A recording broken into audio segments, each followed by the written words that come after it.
What Jake and I have done is we have scoured the internet. We like to do a little series called Great Pickups. What we do is we look for highly playable commander cards, whether generically good or even really good in niche uses, like a tribal card or something like that. And we look for these cards that are currently or recently at their all-time lows. And so for, you know, longtime commander players, you're already going to have a lot of these cards. You picked them up here or there. But if you're trying to build a collection, these are the kind of cards that I think are going to do very well for you play-wise over the long term. This is not like spec these. We're not talking about go buy these because they're going to double in price. We're talking about exactly like Jake said. These are low risk, all-time low, excellent commander cards. And Jake, the first one I want to start with. Are these all-time lows today? Most of these are recently at all-time lows. Oh, Scroll Rack hits all-time low. So what's funny about Scroll Rack is Scroll Rack was a card that when it was spoiled, this is one of the big hits from Commander Legends. It came out of the gate at $50 when previewed, immediately dropped, and then came right back up to around $30 to $40.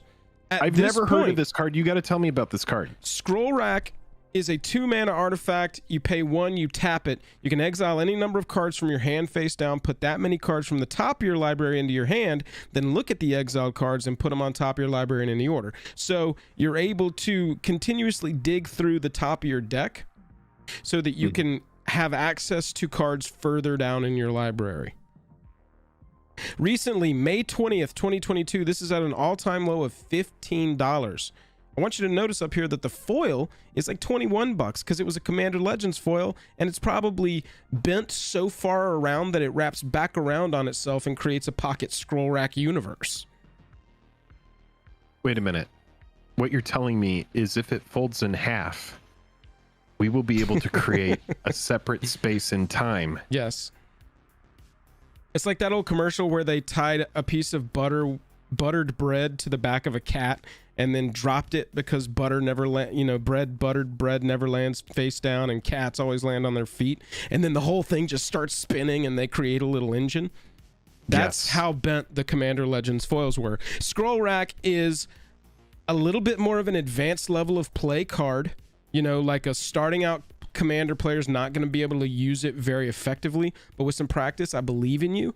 And please believe me when I tell you this is a pretty powerful commander card that's going to go. It is a very strong card. I was joking when I said I had never heard of it. I just wanted you to explain it for some of the folks who had. So I definitely think that it's very good. Scroll Rack is an excellent pickup right now. Also, at an all-time low is the Commander Legends version of Staff of Domination, another artifact that can go into most any deck, generically good. $5 you know, my only right problem now. with this card, I have to say this, $5 card, my only problem with Staff of Domination, no versatility on the card. Are you kidding? It's all versatility. This entire card, Jake is trying to mislead you in this video for some reason, or misrepresent what his actual truth is, and that's okay. No, because it's giving me things to say. He's just teeing me up. Good. He's bumping, he's setting, I'm spiking. Staff of Domination, I'm gonna spike. It is definitely a versatile card. 5 mana tap it, you draw. 4 mana tap it, you tap a creature. 3 mana tap it, you untap a creature. 2 mana tap it, you gain a life. We don't use that mode much. Pay 1, untap Staff of Domination. If you can only do this, 5 things. If you can combine this with an infinite mana combo, yeah, it's good. You can draw through your entire library just like that. Yeah. Yeah, Staff of Domination is one of these cards. It's funny, I own 1 copy of it. It's not a card that I think is going to go to the moon or anything. No. It's a card that, until it got reprinted, did have a high price point, and it's because of scarcity. So much of the time in this game, if a card is propped up by a huge price, it's because it has demand. Staff of Domination was a $50 card as recently as 2020, this 5th of Dawn version. Or you're looking at 30s, 40s. This card was big time for a long time, and now you're looking at a card that's $2 to $4 because of reprints. Right. So I definitely think that, I mean, that if just you don't tells have you, this though, one, it's a great time to pick it up. but it also has to do with that converted mana cost, you know? Yeah, absolutely. Oh, is the stream over? Did we hit? Oh, 169. No, 269, and we end the stream. Yeah. 169. That's when we Nice. just do thumbs up for that. Just a thumbs up and a nice, baby. The next card that I think is an excellent pickup right now is Oracle of Mul Daya. We're looking here at the Zendikar version. I just wanted to show this version to show you that this was a over $40 card. Yep. Now it's $17 because of the Jumpstart reprint. And so I think it's a great time to pick this card up if you don't have a copy of it. I also want to caveat that because this one can be reprinted pretty much at any time. There's nothing tying this besides the words Mul Daya, I guess. Bro, like double masters 2022. Right. Like I could see this getting a 2XM 2022 reprint. And the reason is because it does do an additional land. So it fits with the doubling theme. And it is scarce and good and highly desired. That's the thing. This is the one card that I will caveat. Most of these are like around that $5 to $10 mark or less when we talk about great pickups. And so there's not a ton of risk. I think with Oracle of Mul Daya, if we do see a reprint of this, especially in a set like 2XM that's going to have a ton of variants on top of all of the cards that they're reprinting already, base level copies of Oracle can get down into the $5 range at that point, as far as I know. Yeah, I think so. I think that this card... Now, there's a card that costs 3 that's very similar to Oracle of Mul Daya that has been getting a lot of love. You do have to keep in mind that Oracle, you play with the top card of your library revealed. Right. So that has become a little bit less attractive over the years. However, the card is still very strong. I never hate having Oracle because you just kind of like power past the top of your library, right? You're either drawing that card, you're playing lands. It just has so much velocity built into it, right, that you play it even with the drawback. Like this card, it's very much whatever. I very rarely see it come out and just whiff. Most times when I see it get played, you immediately start ramping that turn, and then that player's just going to the moon if you don't get that Oracle out of there. Luckily, it's got 2 toughness, so it's fairly easy to deal with as far as creatures go. But my goodness, what a card that has halved, like fully halved from its all-time highs of in the like 40s. I do like Oracle a lot. Jake, the next one is from a more recent set and has never had a reprint yet because it's kind of new, and that's Lithiform Engine. I like this card because if you look over here when the set was debuting, this was a $20 plus card. Now, keep in mind, pre-order prices are always insane. Nobody knows the true power level of a card and then until it's really played and explored. And then normally a few weeks after release, unless it's a card that absolutely takes off, that's where you start seeing it trend down. So we're looking at Lithiform Engine here at its all-time low on May 26th of $8.63. You're copying activated or triggered abilities you control. You're copying instants or sorceries you control. Or you're copying permanent spells you control for 4 mana on that activation.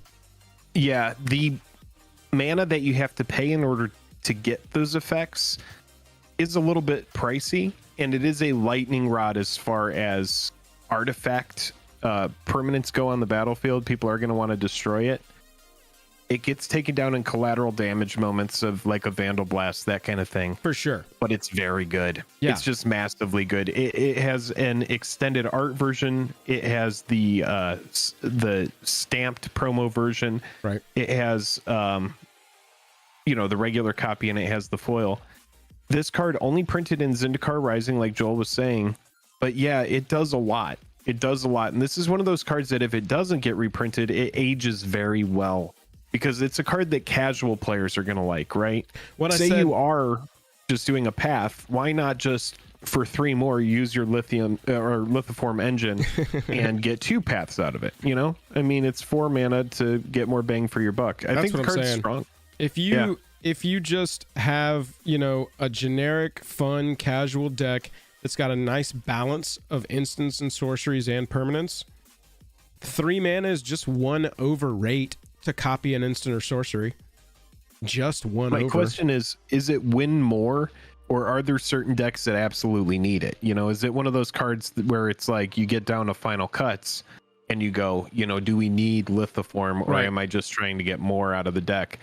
However, for a card that's versatile, I think it's a good pickup to at least have a copy in the collection. Again, nothing on this channel is financial advice. We're not saying we're speccing these cards and expecting them to go to the moon. What we're saying is that these are good pickups for a commander collection if you want strong, unique effects. If you get to the point where you're building your deck and you start to refine and you start to make cuts and you start to explore stronger synergies, you might cut this card. It might go back into the binder and then you put it in something else. But it's a good card as is. That's what I like about it. And it's not specific to any like specific set mechanics. Sometimes you have a big mythic come out in a set and it's like, it's an energy card, right? Whenever you get a bunch of energy, you get to spin the wheel, and when there's two sides, Aetherworks there's two sides to that coin as well. Jake, is Lithiform Engine is a named legendary artifact from this plane, from this moment in the story of that plane. And so when you talk about reprintability, I think it's a little lower than your average card, because it's going to have to be reprinted in a set like Double Masters. Not saying it's going to get reprinted, because this set, Zendikar Rising, is, I don't think, up for reprints yet. Still kind of new. But it does have a little reprint protection in that it's a named thing, legendary thing from that plane. So it's not just going to pop up in any old set. I think Lithiform Engine's fun. Pop up in like a like at this price point, at like an $8 price point. It could be a card that shows up in a future Zendikar precon deck, for example. Like, say there's like a commander that uses it. That's like for example, you have this card here. If you get a commander that says whenever you cast or copy an instant or sorcery spell or create a copy of a permanent, create another copy of that permanent. Right. So then there's situations where it's like, oh, you should be running Lithiform Engine because all of your copies are going to be doubles, like that kind of thing. So yeah, I think it's a fun card. More recent set brought us a card called Bootlegger's Stash. And what I want to point out with this one is that it premiered over $50 and we're down into the $20 range. This is a card that I personally think will go up in price over time. Clip this, show it to me in a year when this is a $5 mythic that you can pick up. But I think it's very strong. I think players are always going to want it because of how strong it is. And so I think if you can find yourself a copy of Bootlegger Stash for between 15 and 20 bucks, I think that's the price that I would target this card. What price would you target this card, Jake? You know, I'm actually, for the sake of the stream, I decided to look it up on eBay. And I'm seeing like copies from the promo pack, $19.25 or best offer.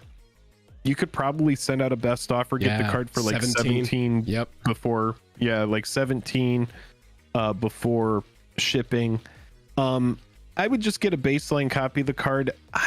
You know, it's interesting, right? Because it's a big 6 cost, and that's tough because you're paying 6 mana. Your lands, they do have a very strong effect. This gets really good with stuff like Seedborn Muse and effects that let you untap. Oh yeah. Because you could just make a huge pile of treasure. It seems a little bit win more to me, but I think as we get more treasure synergy, this is one of those cards where it's like, why aren't you running Bootlegger Stash? This is like, one of those cards. When we put it on the list, this is more us notifying y'all that it has dropped from its pre-order price by more than half, and so you might want to start targeting it. I will note, Jake, that the borderless version of it here, the art is in that Art Deco style, and it's only like $5 more than the base level copy.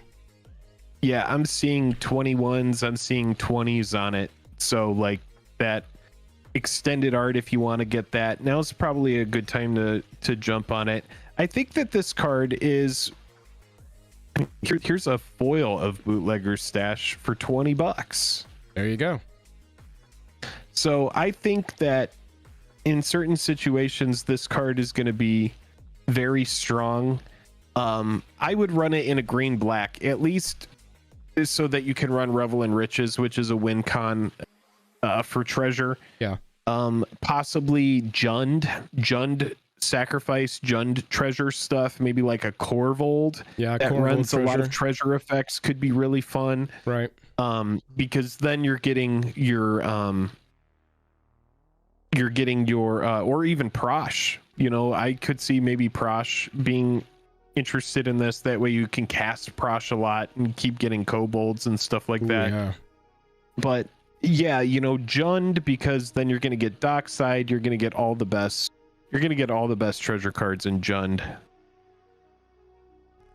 Next up, I want to point out a legendary dragon that debuted very highly and is now down into the acquisition range, and that's Tiamat.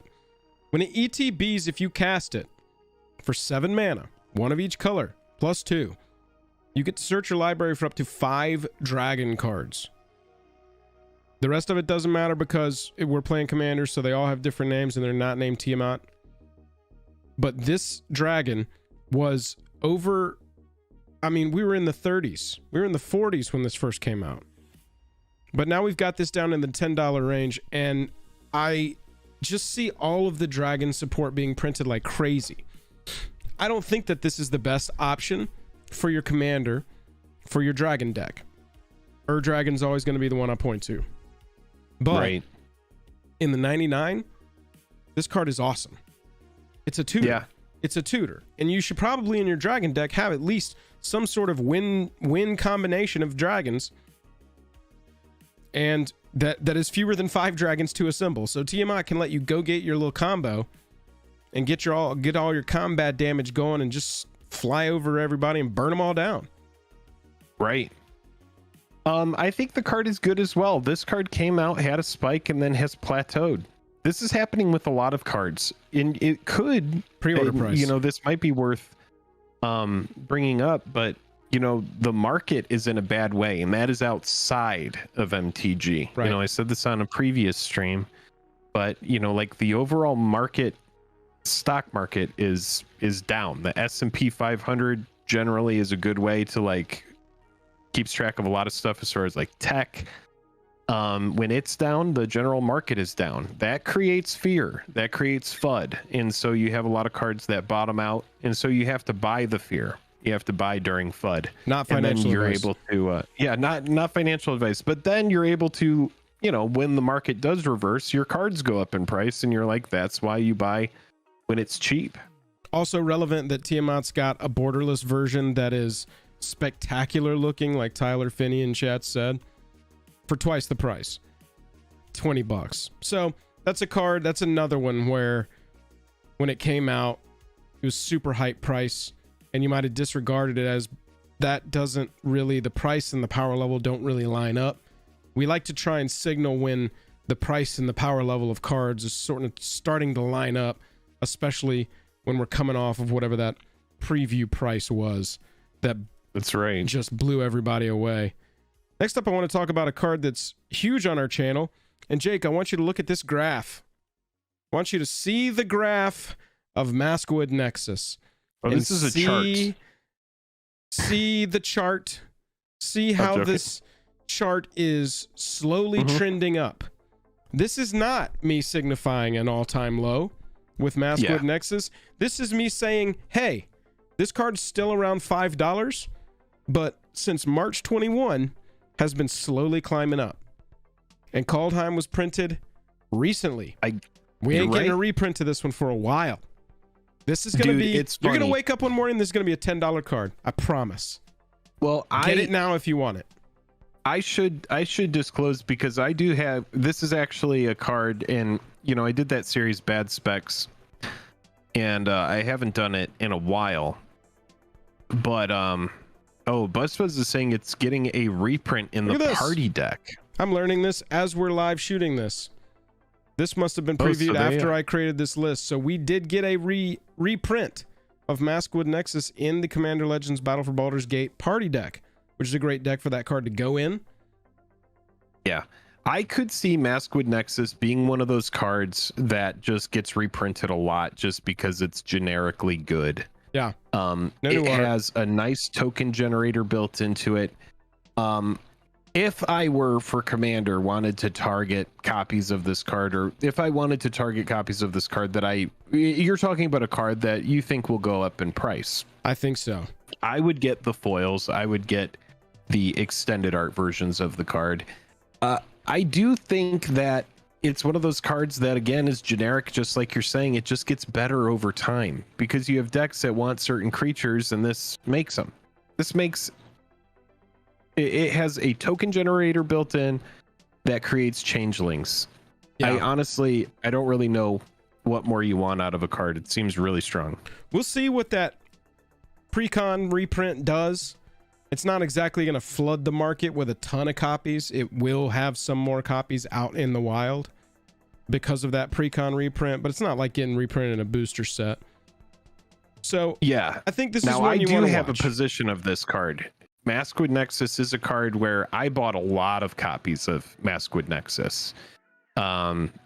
I probably have, not like a crap ton, but I probably have about 40 copies of Maskwood. Just letting the community know that was something that when this card came out, I was buying them cheap for like $1 and like $2 where I could find them, just because it is generically powerful. And when you play the game long enough, you're able to look at, it always, for me, and I say this all the time, artifacts and enchantments are difficult to destroy. They don't die to just like a regular board wipe that a lot of creatures do, which is why I don't run a ton of creatures in my decks.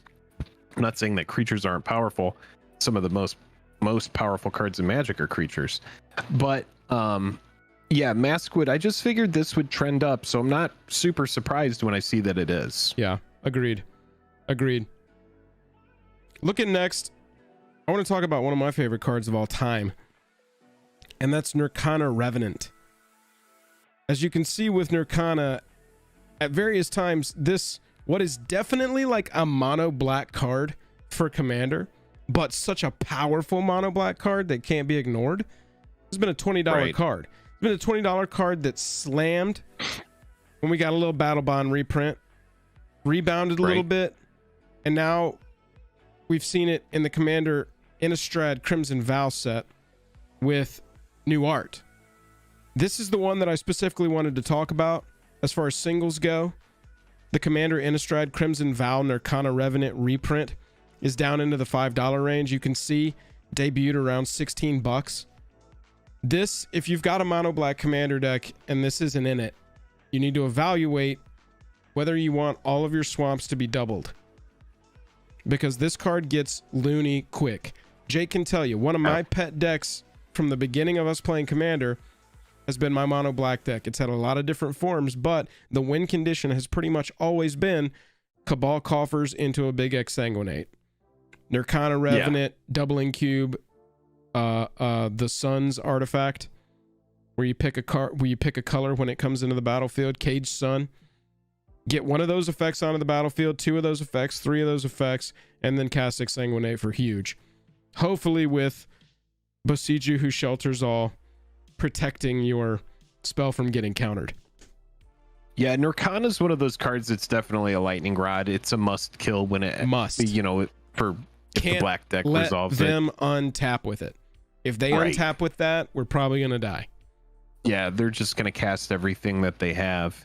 And then when you are playing it alongside stuff like Lily that tutors swamps, stuff like Cabal Coffers, anything, there's just so many of those types of effects. Oh yeah, it's very good card. And yeah, if you do not have one, get it while it's at an all-time low. Get the new art. Why not? Cordero asks, how many lightning rods is okay to have in your deck? Strive to make everything you play a lightning rod, and they never know what to use their removal on. How about that? There you go. That's the best advice that you can get on this channel. I've got one more, and then I've got 2 groups of cards that I want to talk about before we wrap this one out. The first one, Jake, is the double feature copy, specifically, of Toxrill, the specific commander.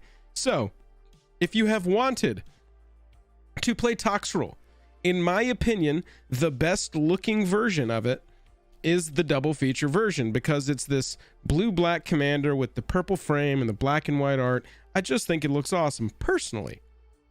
This is down to $15. This has been over relevant 20. creature type slug.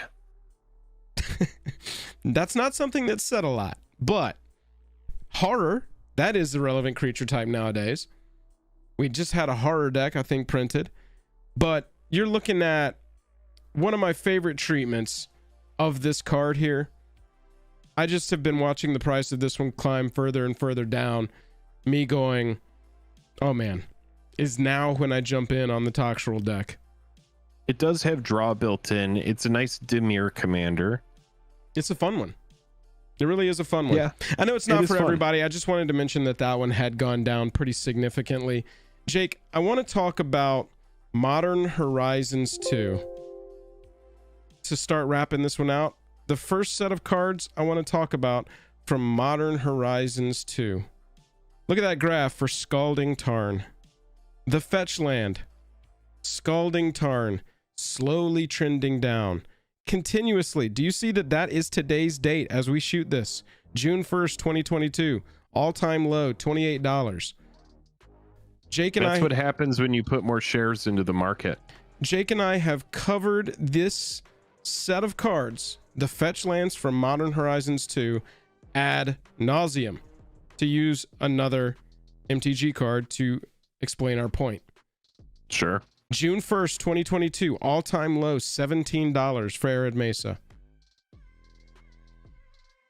Marsh Flats. I mean, you see all of these graphs. You see them all.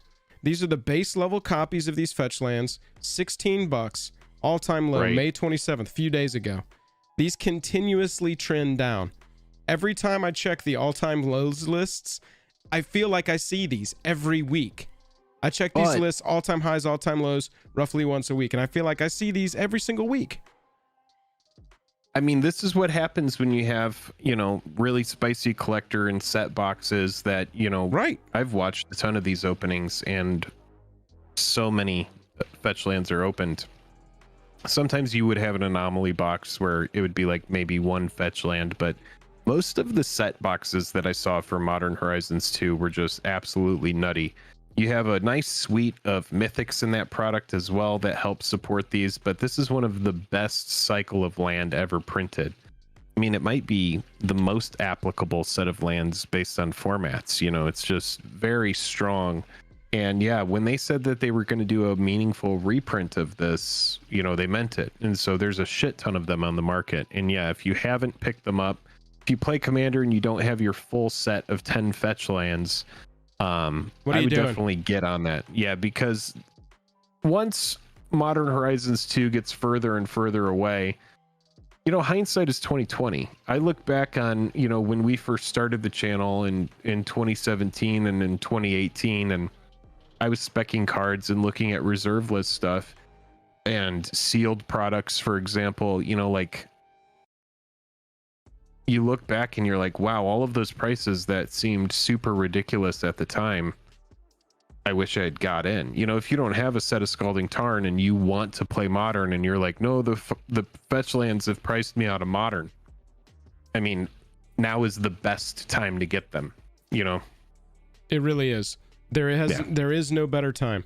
Please think about picking those fetch lands up. If you think you're ever going to want those fetch lands, now is the time to do it.